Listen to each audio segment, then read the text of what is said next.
సకల దేవతా స్వరూపుడు శ్రీ షిరిడి సాయినాథ్ మహారాజ్ గారి పాదాల విందాలకు శిరస్సు వంచి నమస్కరించుకుంటూ, అంతర్స్పృహ ఉండదు, బాహ్య స్పృహ ఉండదు, రెండూ కలిసి ఉన్నటువంటి స్థితి కాదు, సుశిష్ట స్థితి కాదు, చేతనా స్థితి కాదు, జ్ఞానం కాదు, అజ్ఞానం కాదు, దృష్టికి అందనిది, అబంధమైనది, స్పర్శలేనిది, గ్రహించలేనిది, వర్ణించలేనిది, ఆలోచన పరిధికి అందనిది, వేలెత్తి చూపలేనిది, కేవలం ఆత్మ చైతన్యం ద్వారానే తెలుసుకోగలిగినది, ఇన్ని ప్రాపంచిక పరిమితులను అతీతమైనది, అసలు ప్రాపంచిక చైతన్యమే లేనిది, అత్యున్నత ప్రశాంతత కలిగింది, ఆనందకరమైనది, అద్వైతమైనది అని చెప్పి మాండుక్య ఉపనిషత్తు బాబా వంటి సద్గురుమూర్తుల రూపంలో నడయాడే శుద్ధ చైతన్యావస్థను వివరిస్తుంది. అన్ని గుణాలకు అన్ని పరిధులు అతీతమై అద్వితీయమై నడయాడే ఆ పరమ ఉత్కృష్టమైనటువంటి స్థితికి మంచి చెడు, స్వచ్ఛం మలినం, సంపూర్ణం అసంపూర్ణం, పరిమితం అపరిమితం, న్యాయం అన్యాయం, ధర్మం అధర్మం, భిన్నం అభిన్నం, నిజం అబద్ధం, తప్పు ఒప్పు, రాత్రి పగులు వంటి ద్వంద్వాలు అనువర్తించవు.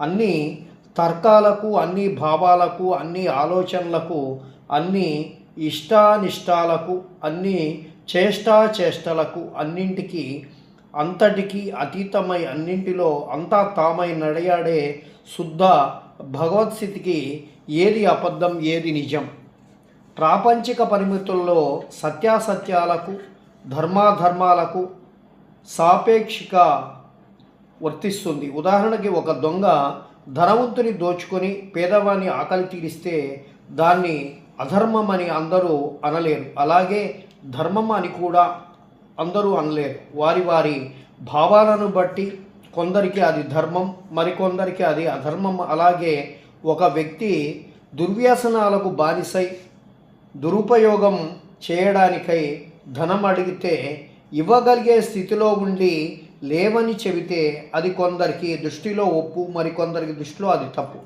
మహాభారత యుద్ధంలో ద్రోణుని నిలువరించడానికై ధర్మరాజు చేసినటువంటి అశ్వత్థామ హతఃకుంజరః అనేటువంటి రణతంత్రం పాండవుల దృష్టిలో మోదం, కౌరవుల దృష్టిలో ఖేదం.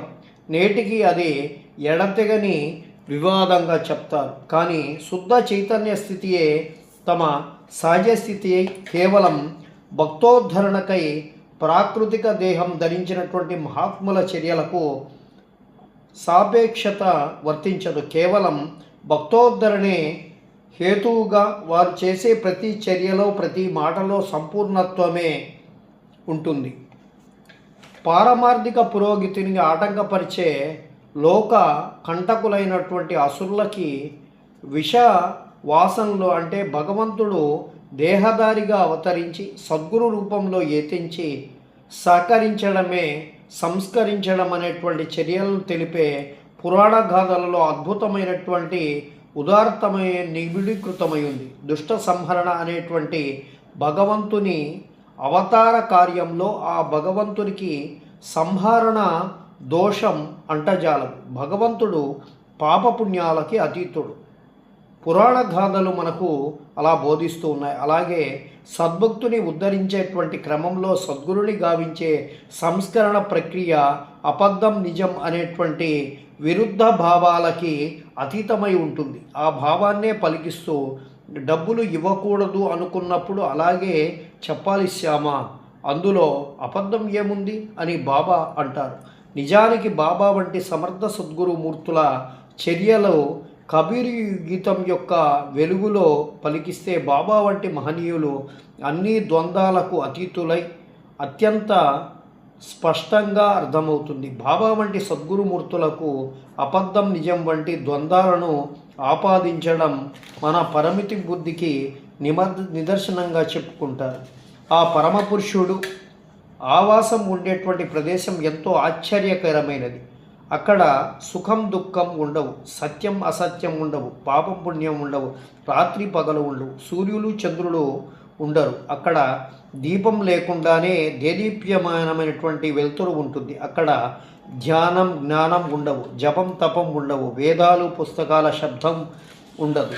చేయడం చేయకపోవడం, పట్టుకోవడం వదలడం వంటివి కూడా అన్నీ అక్కడ అంతరించిపోతాయి. నివాసం అనివాసం ఉండవు, లోపల బయట ఉండవు, పిండం బ్రహ్మాండం అనేవి అసలుండవు, సూక్ష్మం స్థూలం ఉండవు, పంచతత్వాలు త్రిపుటి అక్కడ ఉండవు, అనహద శబ్దం కూడా ఉండదు, మూలం వేరు, ఫలం వృక్షం అక్కడ ఉండవు. అక్కడ వృక్షం లేకుండానే ఫలాలు వస్తాయి. అక్కడ ఓం సోహం ఇది అది అంటూ ఏదీ లేదు, శ్వాస అనేది లేదు. ఎక్కడ భగవంతుడు ఉంటాడో అక్కడ ఏమీ ఉండదని కబీరు తెలుపుతున్నాడు. ఒకసారి బాబా మసీదు ఆవరణలో పారణ చేసుకుంటున్నటువంటి రామదాసితో నాకు